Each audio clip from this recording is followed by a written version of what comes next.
Report. You write in this week's issue, which is the January 30th issue, prospects are dim for politically risky proposals to reduce spending or to raise taxes substantially, despite a federal budget that could be in the red by as much as $20 billion this year. Even so, Congress is likely to spend much of its time debating the deficit problem, which lawmakers are now convinced is the #1 concern of most voters. Why no movement this year? Well, the main reason is that it's a political year, but also close behind it is the fact that there is really no agreement. There's no consensus in Congress on whether you do one or both of two things which are necessary. The first being raise taxes, and the second being cut expenditures. Generally speaking, the Republicans would prefer to cut the taxes, or rather cut the expenditures, whereas the Democrats, even in an election year, some of them anyway, say the responsible course is to raise taxes, neither of which are very popular with the voters, and that's what they're afraid of. Courtney Sheldon has been around the news business for a lot of years. He spent 25 years with the Christian Science Monitor, was the Washington bureau chief, among other things, the managing editor, also covered the White House.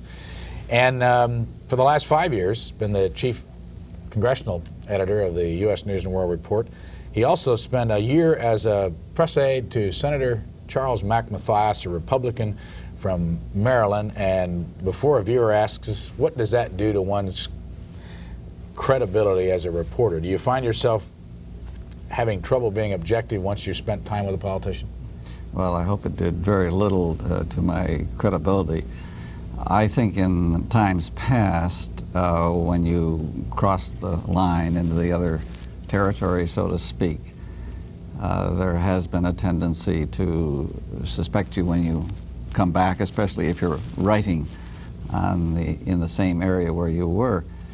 However, I think that over the years, a lot of reporters have felt that experience on the other side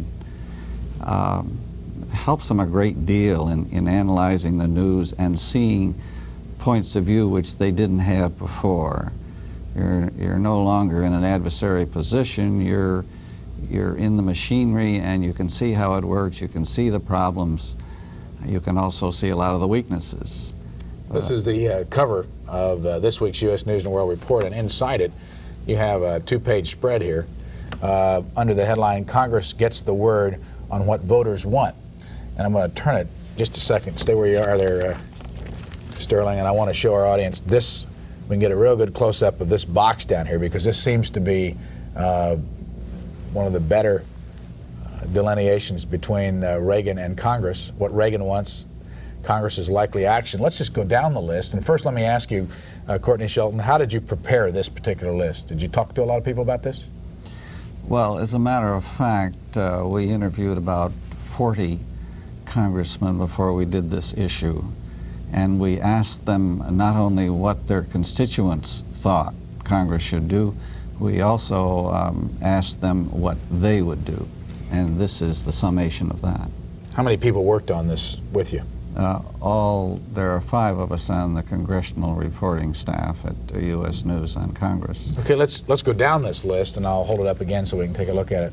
The president wants no tax increases. Congress's likely action, enact modest revisions in tax code. President wants cuts of about $5 billion in social programs. Refuse further spending cuts is your prediction that the Congress their likely action. Substantial increase in defense budget. Approve only a small boost, says Congress. Continue the authority to keep Marines in Lebanon until 1985 if need be. The Congress's likely action. Pressure Reagan to withdraw Marines within 6 months. President wants doubling to $8 billion of aid for Central American nations. Congress's likely action. Approves slightly higher economic aid, bulk at military aid. President wants abortion curbs, restrictions on school busing, and prayer in schools. Congress's likely action. Consider issues in the Senate, but not in the House. Now, you obviously studied this thing in detail. What would change any of this? Well, the first big thing that could change would be another catastrophe in Lebanon. where it wouldn't be just pressure Congress would put on the president. It would be an outright demand to bring the troops home. And of course, in Central America, a similar event could precipitate serious opposition to the president's policy. What do you feel, being around the Capitol yesterday, about members coming back and the position on Lebanon? The reason I ask that, there has not been any news lately of the type that we got near the end of the year, where there was a serious amount of killing being done over there in terms of Americans. Do you feel that what happens in Lebanon has a direct impact on how fast they want to move? Oh yes. I think for the moment it's, while it's not in limbo, there is not sufficient sentiment up there to reverse the president's policy today. It's hard to know what will or won't happen in the Middle East, so you can't really make any absolute predictions. I think the president wants to get out of Lebanon as much as the Congress does. And what the congressmen are doing at this point, when they are speaking out, is making sure that their constituents know that they want to get out as soon as possible. When it comes to taking the actual legislative step to do something, I think that's farther down the road. You also have in this issue of U.S. News and World Report an exclusive interview with Howard Baker, the Senate Majority Leader, headlined Politics Impact, Skimpy Output from the Hill. A few key bills are the most to expect in the new session from lawmakers involved in election campaigns. Why do they come back if everyone predicts that the session will be, in effect, non-productive? Well, of course, the headline is based on the senator's own remarks. Well, they have to come back because even though the output is skimpy in comparison to other years, that doesn't mean that it isn't vitally important for them to pass appropriations bills. They have a budget. They must have a budget. The government can't operate without it. There are some important bills like immigration reform, which we guess would probably have a 50-50 chance of passage. There are other bills of that type. Business, what they're doing is still going to be very important, although there'll be less of it. When you talked to Senator Baker, what did you find? What kind of a mood is he in? Do you think he's going to run for president? And if he does, will he be organized this time around? Well, of course, the senator, though the majority leader of the Senate, doesn't really speak for the Senate as a whole. He's speaking for himself. He's speaking for the Republican Party. I would say that he is in his usually affable, charming mood. He was quite relaxed. He's going to retire from the Senate this year, presumably preparatory to running for the presidency sometime in the next 4 years, all things being equal. He was not in a belligerent mood. He was strong in his defense of the president. There wasn't a thing that we raised with him where he did not support the president, even though he himself personally has some reservations. Last question in your interview. You've long been an advocate of televising Senate proceedings. Will you bring up that issue this year? Senator Baker's answer to you, Courtney Sheldon of U.S. News and World Report: I'm going to bring it up and I intend to pass it. Well, he certainly sounded very adamant about it. I would only say that in the past, when he has tried to advance this cause, he has made very strong statements. Then he has run into filibusters and other time-consuming events on the Hill. And unfortunately, I would say unfortunately, because I think it's most unfortunate that the Senate is not televised like the House, unfortunately, he has been blocked. Prediction? Well, my prediction is that if he does get it on the floor, and he is determined, I think I think the votes are there. The danger to him is that someone like Senator Long, who feels very strongly, could mount some kind of a filibuster. But the votes are there. I think that most senators recognize that they are at a disadvantage because their sessions are not televised, whereas those in the House are. You know, we always ask you to get out your morning newspaper and help us get a better idea of what people are thinking about around the country. Yesterday we were in the Capitol all day long taking your calls, and it was kind of an interesting day on the floor of the House where there appeared to be some partisan differences. For those of you who may have watched the debate yesterday and wondered what the press did with the floor disagreements between the Democrats and the Republicans, the only thing that I personally could find in any paper this morning was this paragraph right here, and we might ask you to look in your paper and see if there's any wire service explanation that got in the papers around the country that is a little more expansive. In the House, conservative Republicans attempted to force quick consideration of measures to allow prayer in schools, permit line-item budget vetoes, ban abortions, and balance the budget, but were quickly squelched by Democrats. The rest of the afternoon then disintegrated into partisan bickering over procedures. That's all that we could find in any newspaper about the floor action yesterday between Congressman Bob Walker's Republican conservative group and the Democrats. And I wonder, Courtney Sheldon, you and I talked a little bit about this before the program. Does it surprise you that a partisan procedural difference on the floor of the House is not covered more? I don't know whether the word adequate is not, or more. There is not more visibility in the paper this morning about that. Well, not really, because I think most reporters made a judgment that it was political rhetoric, and that the threats, when it comes down to the line, they're threats of tying up the body and being at each other's throats. When it comes down to the time when they have to vote, well, those things will evaporate. But it does surprise me a little that they would take the first day, and apparently have planned this for quite some time, to put forward the issues that they feel the Democrats are trying to ignore, and try to put them on the line, or set up procedures that in the future they can put them on the line. Our West Coast lines are wide open. Our East Coast lines are already filled this morning. The West Coast number is 202-783-2727. If you begin dialing now, you'll get on this program in the next 45 minutes. I want you to see just an article, because it was written by our guest from yesterday, Jeff Birnbaum of the Wall Street Journal. He has a small piece on page 5. GOP conservatives join to assail Reagan on budget strategy, prepare alternative.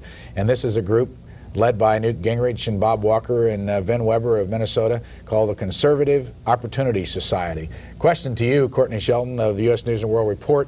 Do you think this group of conservatives will have a negative impact on the president's plans this year?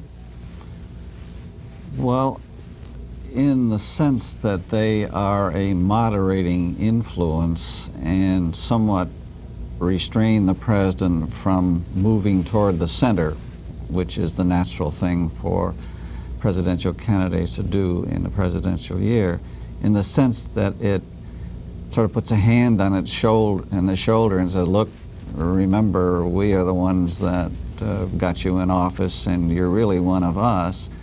It has an impact.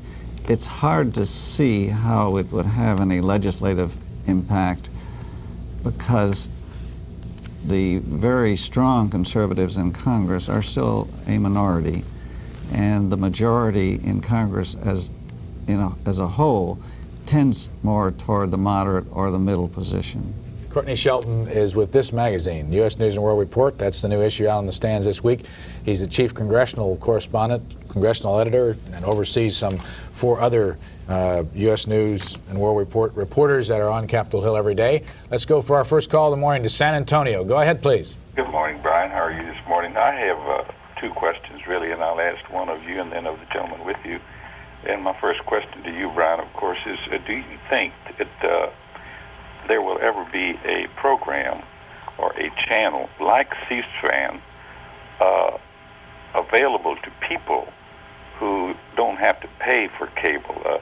this is the only way I could watch you, of course, was to pay for cable TV. And my goodness, this is the most wonderful thing that has ever happened. And for example, you touched on what happened in the Congress yesterday, and I had occasion to watch that. And I am appalled that the newspapers have nothing about it. Now, do you think that the networks will prevent a channel available to us like C-SPAN or C-SPAN itself without having to pay for cable? Now, I am aware that that the cable organizations are making you and this network or this channel available. But do you think that the powers that be in the media, the three major networks, would prevent something like this happening? Well, it's a long, involved answer that we can deal with on some other occasion, but the short answer to your question is no. Don't expect over-the-air commercial television to ever provide this kind of a service. They had 35 years to do it and didn't do it, as did public television since about 1968, and they chose to go another route. And so that's why you're going to have to rely on the cable system in your community to provide this service, and it's going to cost you some money. But that's the way the country runs, and I can't give you any better answer than that. How about, I don't want to divert this topic, but I would like to have a question for Mr. Sheldon, if you don't mind at this point. Yes, sir. Thank you very much, Brian. Sir, I would like to ask you if there are reporters present whenever an important issue is being discussed, like yesterday. I see nothing in my newspapers, and to me it's very important that the party in majority right now, the Democrats, as far as I'm concerned, they're being very dishonest with the American people, because they are not allowing a proportionate number of Republicans, percentage-wise, in their subcommittees and their committees. And in essence, they're really disenfranchising Americans from participating in government. And this is very important, and you people are not covering that sufficiently. Okay, San Antonio, thanks for the call. Mr. Sheldon. Well, I think the gentleman is right when he points out the disproportionate number of Republicans on committees. I think that was a serious mistake on the part of the Democrats. They did it deliberately. They wanted as little opposition as they could get. On the other hand, when the Republicans have been in control in the past, they have on occasion placed similar restrictions on the Democrats. It's an unfortunate part of politics, and maybe the solution is some permanent rules which would make a better division. Now, as to his earlier comments on why the press or television didn't cover yesterday's debate as well as they might have, I think I'm not here to defend the television. By that I mean commercial television. I'll defend C-SPAN and PBS any day of the week. But the problem is that, and reporters were there, and they would always be there, and also it's in the congressional record.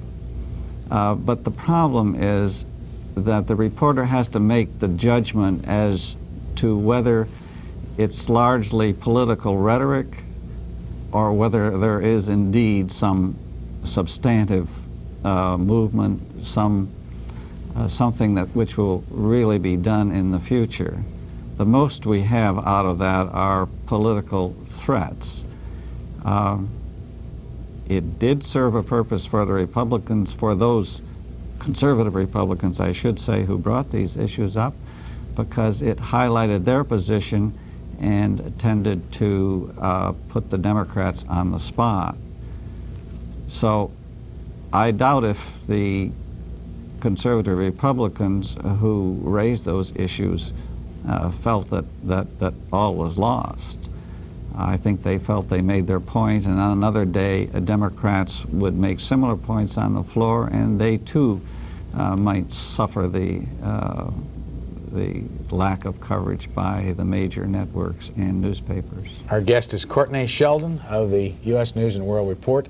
And we want to point out that tomorrow night is the State of the Union message and the Democratic reply. C-SPAN will do things differently, so if you want to make your plans, all the other networks will be carrying the State of the Union message. We will be up at 7 East Coast time with phone calls with 2 members of Congress to take your calls for an hour. Then Gary Hemel, former aide to Speaker O'Neill, will be our guest for an hour leading up to the actual speech by the President, which is expected to be about 45 minutes long. You will begin to see members of Congress, the Senate, the diplomatic corps filing in to the chamber around 8:30 or thereabouts, that you will not see on any of the other networks. And also, for those of you who have a hearing problem or have friends that have a hearing problem, we will have a individual here to do language of the sign so that those who have an interest in politics and have a hearing problem can understand what the President is saying and also the Democrats' response. That's tomorrow night here on C-SPAN, starting about 7 o'clock East Coast time. Let's go back to the phones for Courtney Sheldon. I knew I was going to do that. You've got 2 first names or 2 last names. New Haven, Connecticut. Good morning. Good morning. You're on. Go ahead, please. Okay, I have a question for Mr. Sheldon. I'm a subscriber of U.S. News, and 2 years ago you offered a 6-volume write-up on the human body, okay, and I was wondering if that was still offered. I regret to say that our book department has gone out of existence, and I frankly can't say if there are any more volumes. There's several different ones, but I'm sure that that could very easily be found out either by dropping us a letter or phoning us, and if we had it, we'd be delighted to give it to you. In this morning's Wall Street Journal, on the back page, they've started this Politics 84 column by their political writers, and the headline is "Candidates Swarm to Iowa Reporter." David Yepsen is his name. He writes for the Des Moines Register, and this column is about how Mr. Yepsen is being sought after by all the politicians because he has the only political column in a statewide newspaper. And they also point out that the day after the caucuses on February the 21st, he'll be a lame duck. From your knowledge of the Iowa situation in politics, is that going to be a decisive caucus situation and have an impact on the overall national campaign?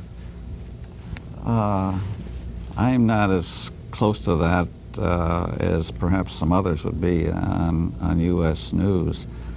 My own feeling is the Iowa caucuses inevitably are going to be important, and what impact these various events have on it, I'm not quite close enough to know. Okay, going back to the phones to Brocktown, Massachusetts.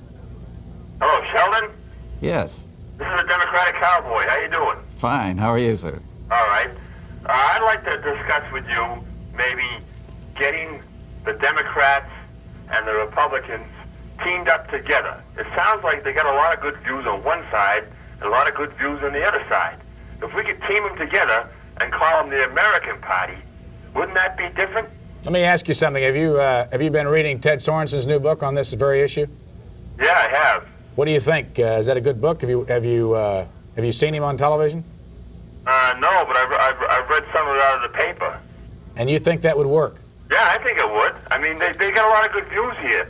See, the thing is that the Democrats want to raise taxes, and I favor that because I think we're moving forward. We can't go backwards. And the Republicans want to conserve. So if they team up together, we can call it the American Party, and that way we can live right instead of living like this. Okay. Mr. Sheldon? Well, I certainly endorse the basic sentiment. I think that there is too much squabbling just for partisan reasons. However, I'm sure that the day that we did go to a one-party system would be a day that we would regret very much, because despite the problems that arise from just plain partisan differences in the efforts to be reelected, each party does place a check on the other. I'd like to take what the gentleman said just one step farther, because I think he's basically right. The bulk of the people in the country do want to move forward on issues that the Democrats and Republicans can't seem to agree on. They have done this within the last couple of years, and I hope they will do more of it in the future.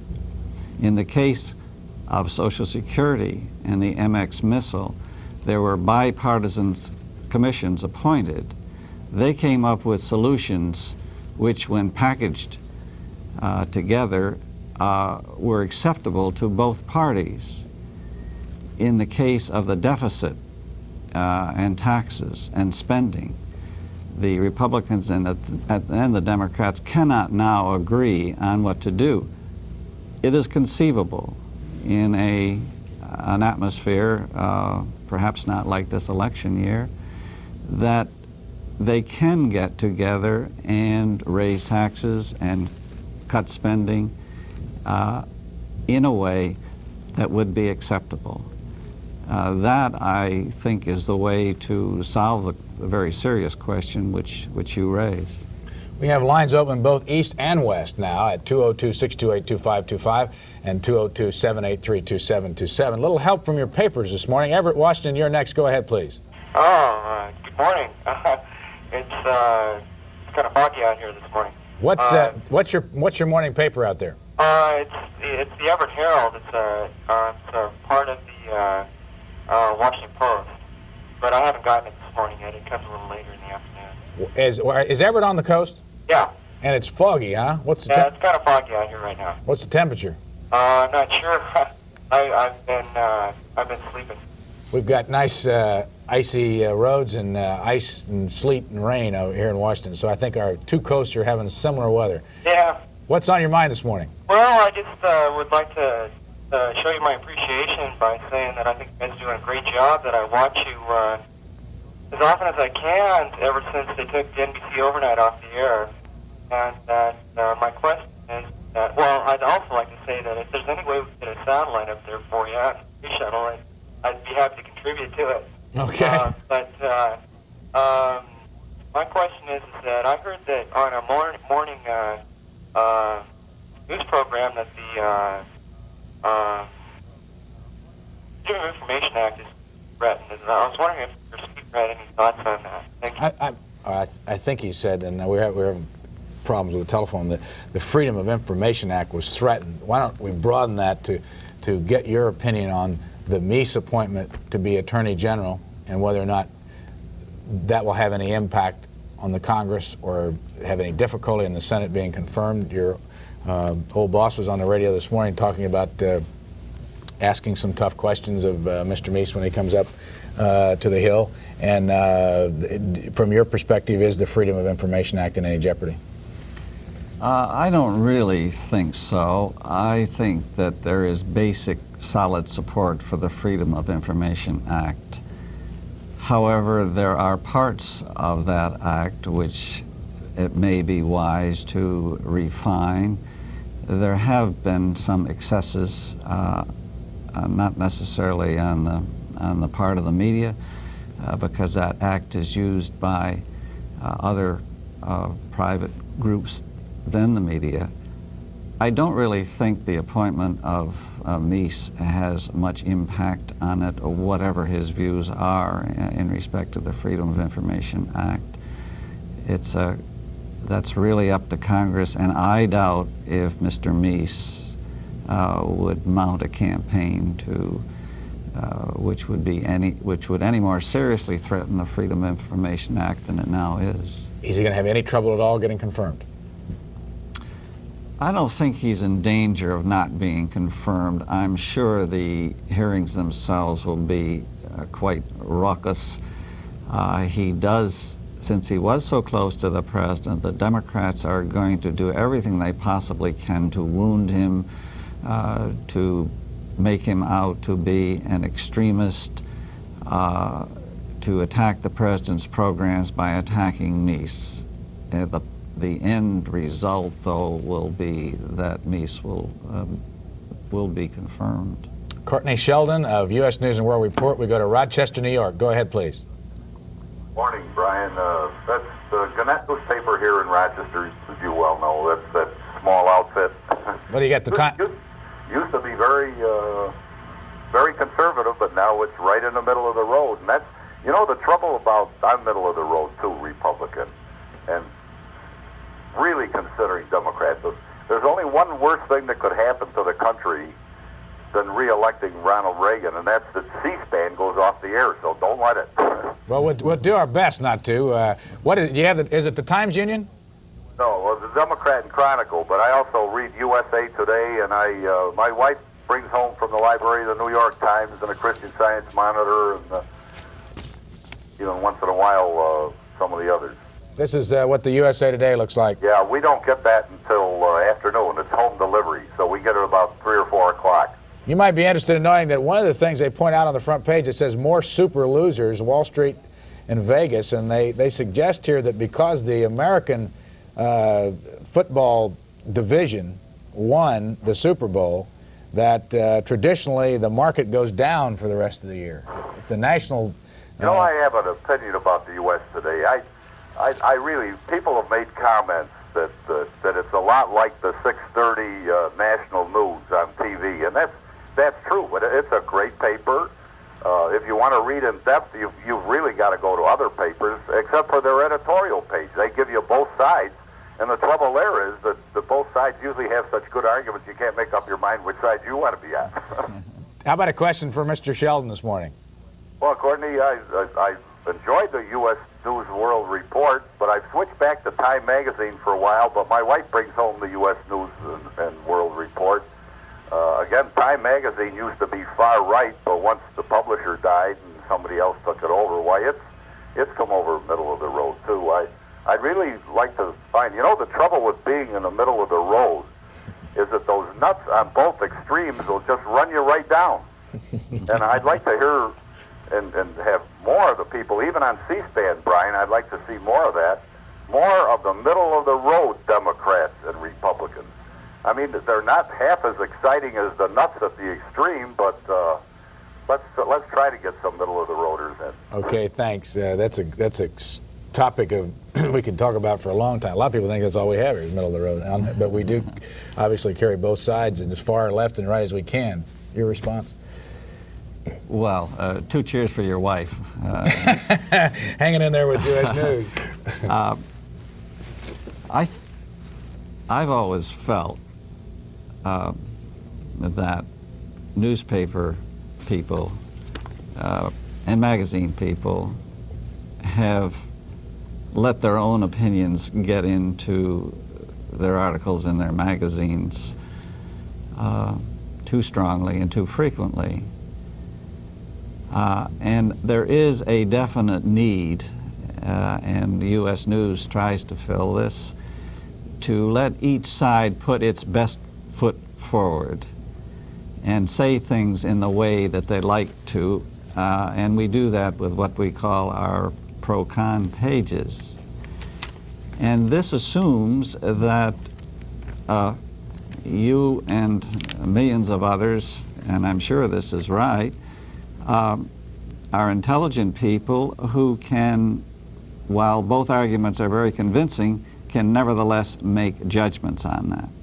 Now, beyond that, I think that what is needed in the press generally, instead of one subjective opinion by a reporter going all the way through the story, is that each story should have 3 elements. One allows one side to put its best foot forward, the other allows the other side to put its best foot forward, and then, if the reporter feels that that they need some guidance beyond that he should be able to put his opinion in, but in a way that it is clearly his interpretation or quoting somebody specifically. Courtney Sheldon, Augusta, Georgia is your next caller. Good morning. Yes, good morning, Brian. Hi. I got the Augusta Chronicle here, and this is one paper town. What's on the front page? They have 53 people indicted for drug activity, Atlanta, American Press. Have a picture of Attorney General Smith, and it has Reagan nominates me for Attorney General post, Washington American Press. Congress back at work, phone thieves top debate, Washington AP. Union angry with Reagan aid cuts, Washington AP. And have a local thing about cure for diabetes, remain exclusive and closer.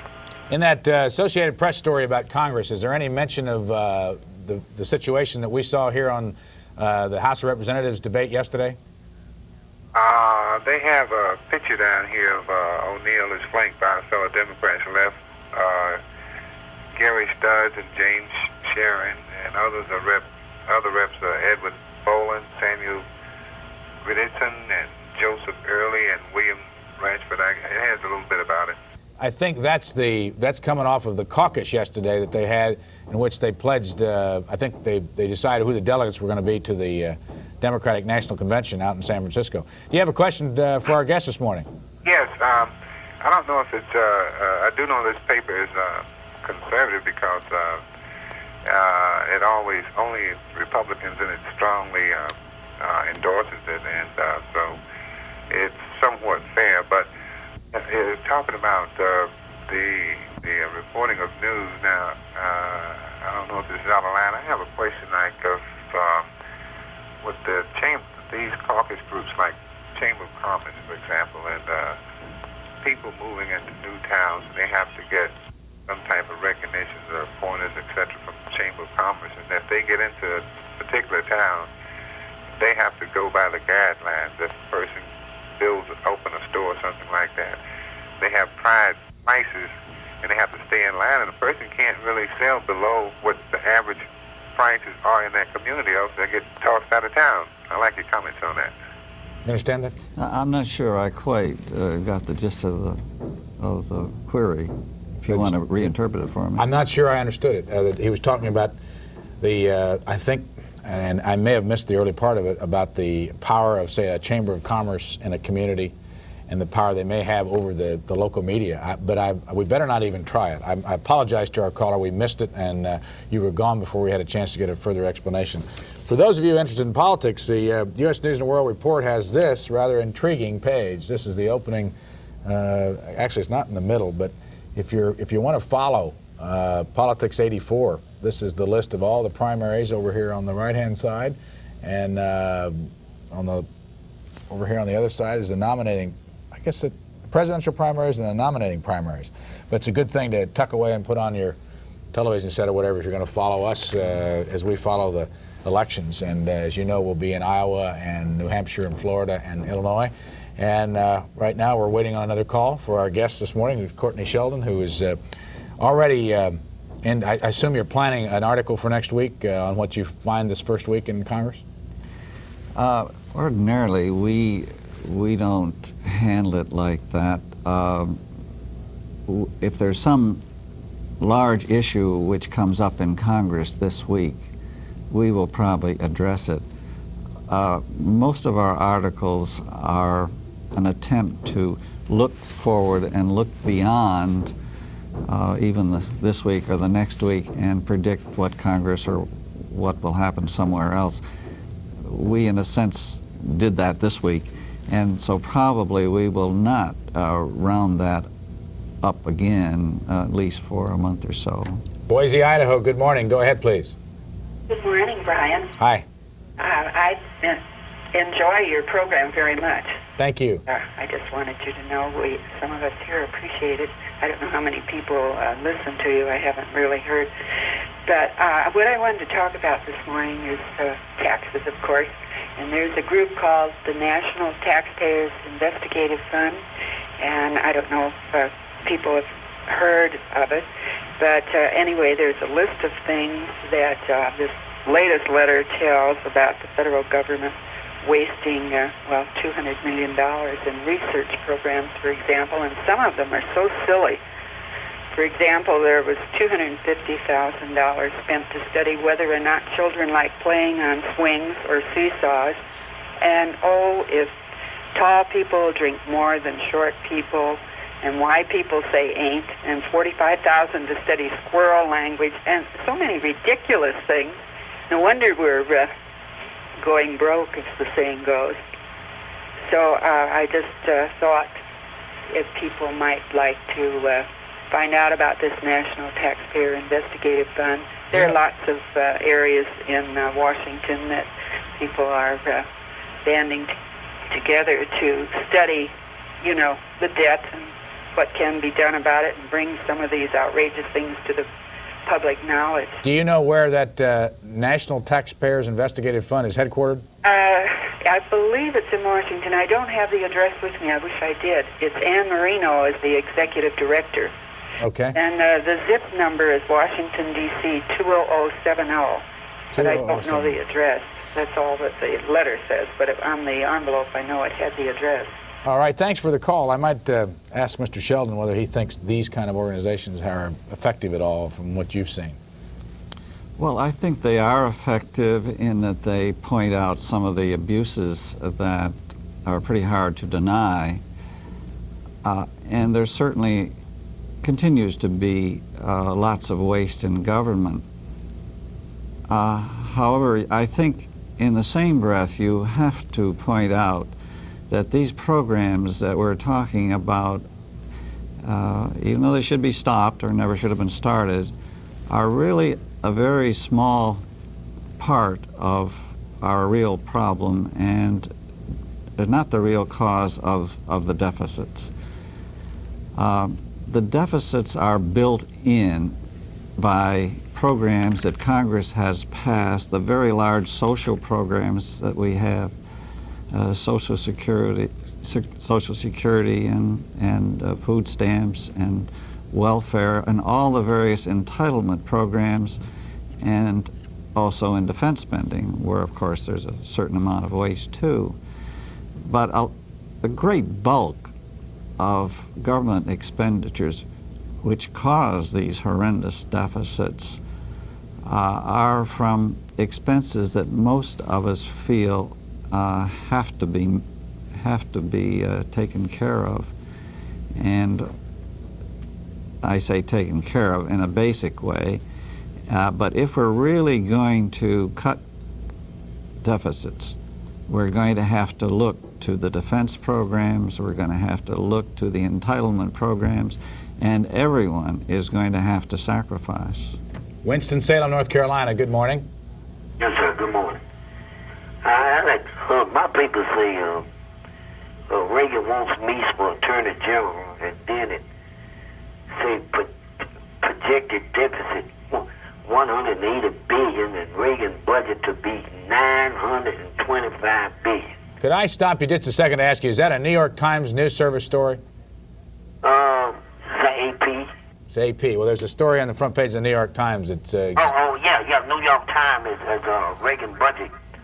That's New York Times, and the Reagan won't be, so that's AP. What's the name of the Winston-Salem paper? Winston-Salem Journal. Do you like the paper? Well, it's pretty conservative, but that's the only one we got, unless we go down the place and pick up, the New York Times or something like that. Is there anything on the in the paper this morning about the Congress coming back yesterday? No, sir, I didn't see that. Do you have a question for our guest? Yes, sir. I'd like to ask Mr. Sheldon, he be around there in Washington, and I look at things like George Orwell. I can see things now, like Mr. Reagan, he changing the Civil Rights Commission and he using the Attorney General's office. I thought they was there to enforce the law, not do what the what the courts say, not do what the president say. And federal workers got to take the tests and all that stuff. And not this budget deficit here.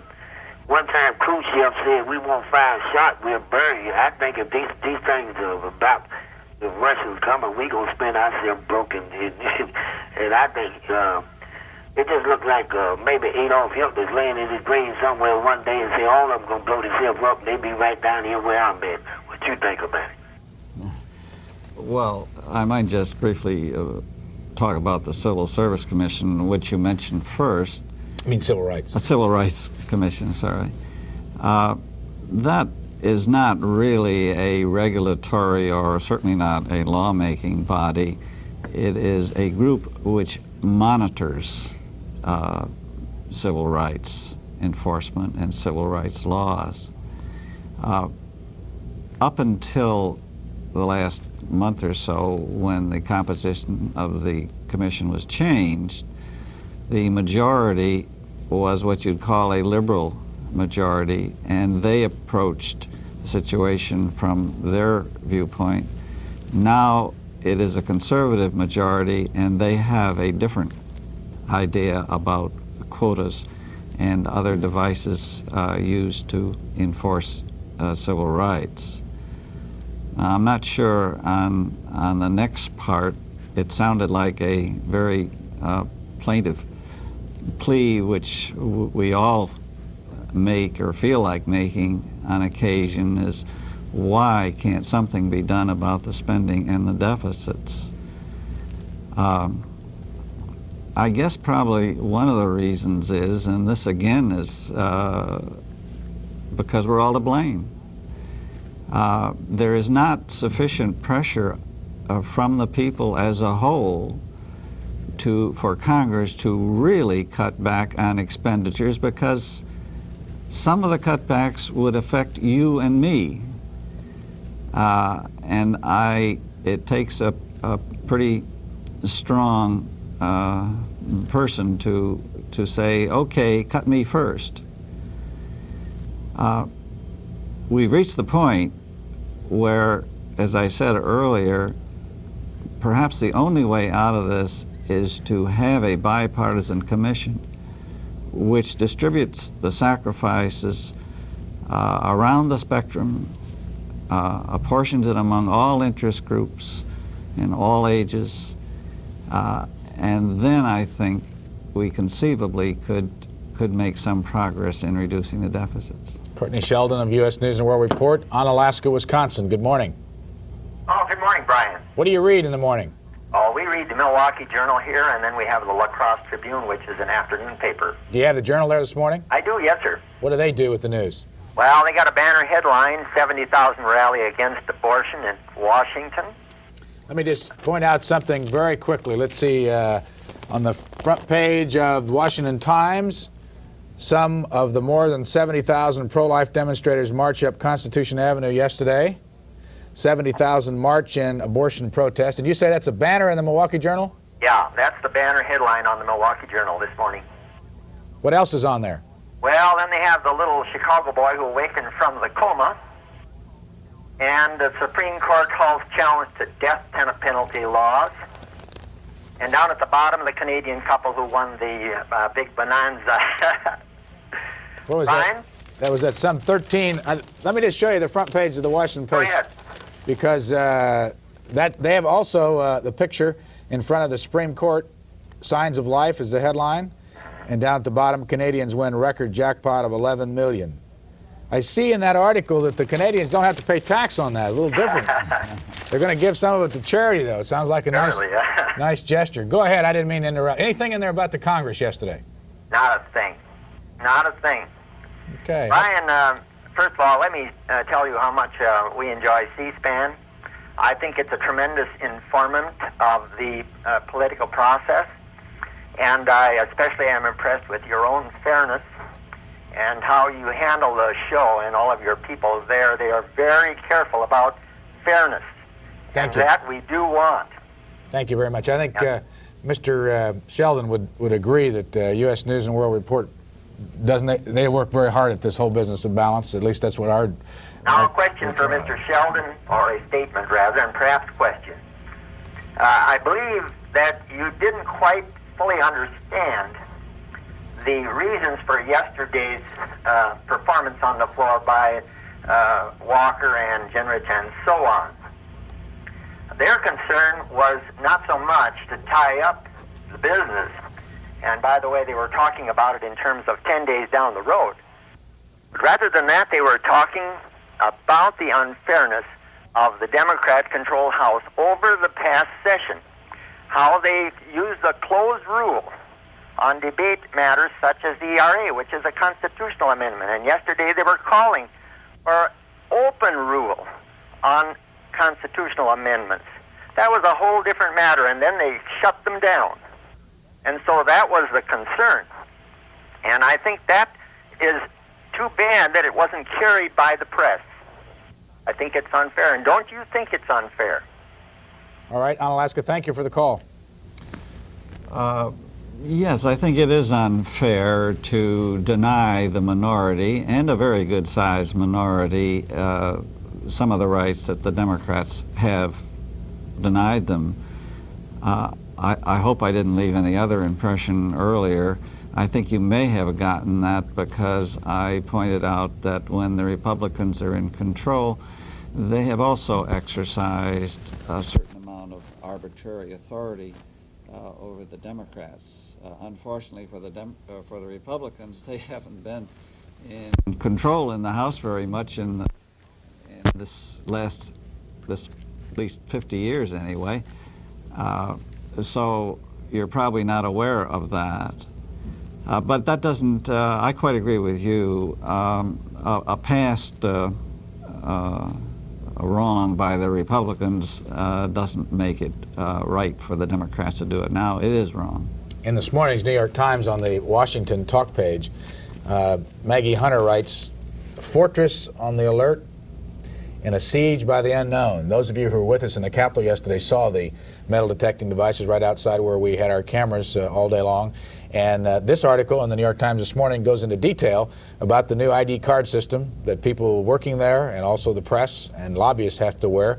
You might be interested in knowing that red ID cards laminated in red plastic are being issued to all congressional employees working in the Capitol. Yellow cards laminated in yellow for other congressional employees working elsewhere on the Capitol Hill. Blue cards laminated in blue to be issued to registered lobbyists, provide access from 7 a.m. to 7 p.m. or 30 minutes after an adjournment. Green cards laminated in green to be issued to members of the press, provide access from 7 a.m. to 11 p.m. or 30 minutes after adjournment. Is that going to work? Well, it will work to the inconvenience of a lot of people, but I would say it's a necessary inconvenience and very unfortunate. It's a sign of the times. Wish there were other ways to provide for the safety of not only the congressmen but also for the crowds of people who come in there. But it's pretty hard to second guess the security people. They have been stung and stung badly, and they're not about to be responsible for terrorist acts which they think they can prevent by doing this. Tomorrow night, the State of the Union is expected, according to Ms. Hunter's article, would be one of the tightest ever in terms of security, including press people are going to be checked with their cameras and their film canisters. Wichita, Kansas, good morning.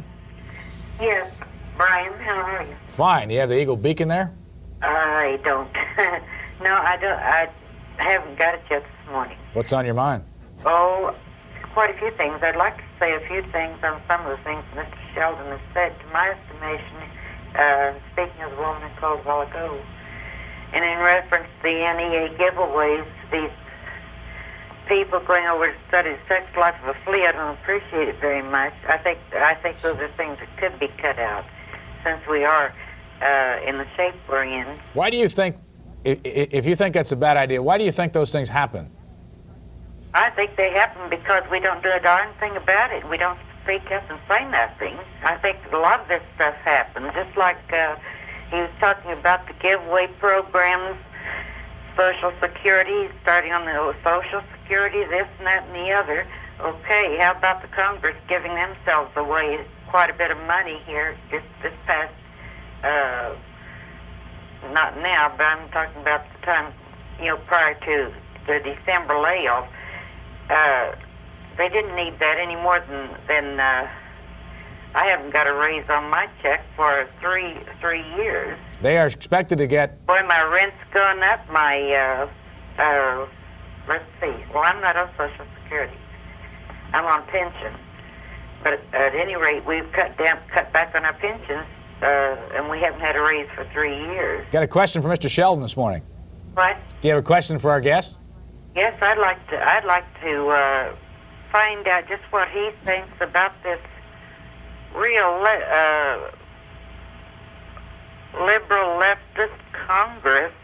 They call them the elitists and all this stuff, and they are really supposed to be the big boys up there in these think tanks, these colleges, thinking what we're going to do in the future.